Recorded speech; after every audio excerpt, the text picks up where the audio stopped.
आज इटावा में मेरा स्वागत किया।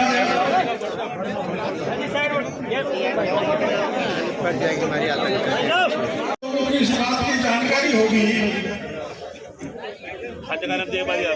कि 88 में एशिया की सबसे बड़ी फैक्ट्री 2 बार मंडी में मीटिंग हुई थी। एक बार तो नहर का पानी खोलने का मामला था, जब मैं आया था नहर खुलवाई थी उजाड़ा की तरफ, नहर खुलवाई थी। और मैं आपको कहना चाहता हूं, इटावा की जनता का कभी भी आधी रात पर भी कैसा भी काम पड़ जाए, डॉक्टर केजरीवाल को बताना कठिन से कठिन काम करने की जिम्मेदारी नहीं है।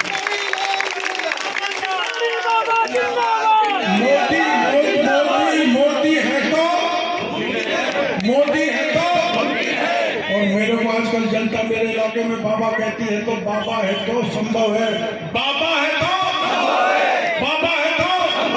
असंभव से असंभव काम बता देना। आपकी सेवा करूंगा, आपकी मदद करूंगा, आधी रात को जो बुलाओगे तो धधकती आग में कूद पड़ के आपकी मदद करूंगा। इस बात का भरोसा भाई को देना चाहता हूँ। और वो कांग्रेस कौन है, कैसी है? राजस्थान की कांग्रेस कौन है, कैसी है? पायलट साहब, गहलोत साहब पूरे 5 साल लड़े और मैं भी पूरे 5 साल पर लड़ा।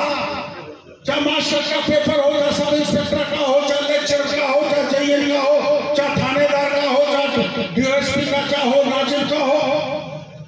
और मैंने प्रमाण दिए थे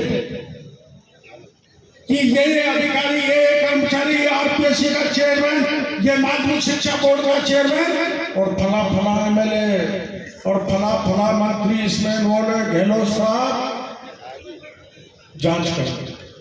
गहलोत साहब ने जांच नहीं की।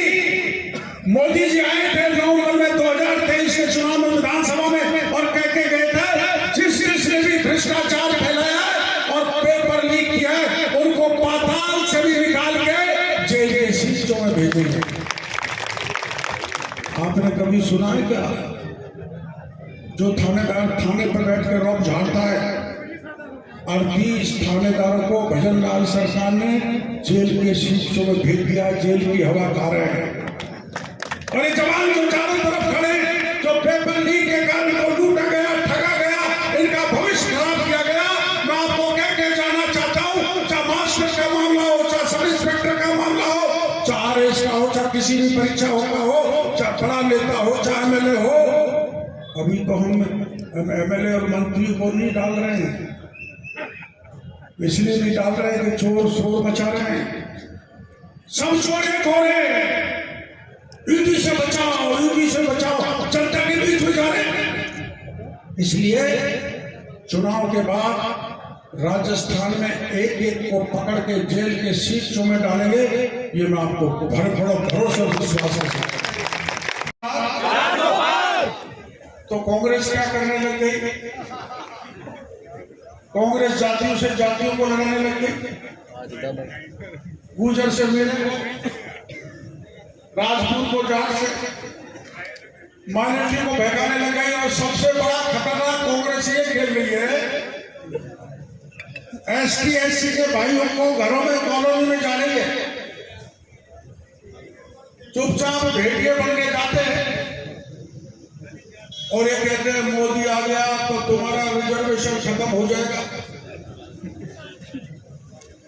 संविधान को बदल देंगे। मोदी जी का कल बाड़मेर का बयान इधर अखबारों में छपा होगा। उन्होंने कहा है कि साक्षात बाबा अम्बेडकर भी यहाँ पर आ जाए तो संविधान को नहीं बदला जा सकता।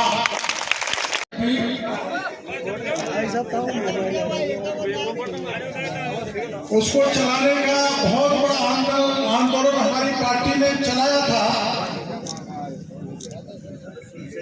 जिसमें हमारी बगल में हेमराज जी बैठे हैं, हमारे ओम जी बिरला, भवानी सिंह राजावत, प्रहलाद गुंजल, खींची साहब, ऊंची साहब क्या योगेंद्र खींची।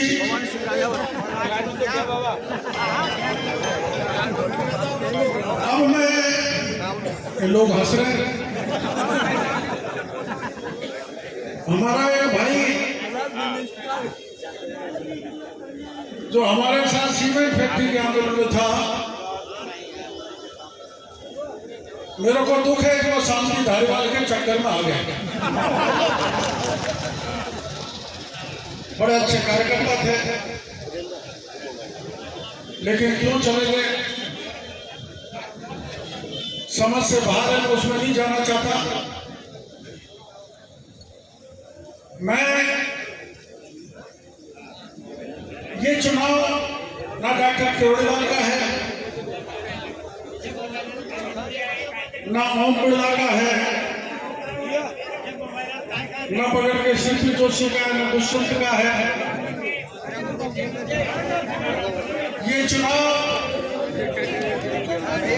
नरेंद्र मोदी को तीसरी बार 400 पार करके सत्ता में बैठाने का चुनाव है।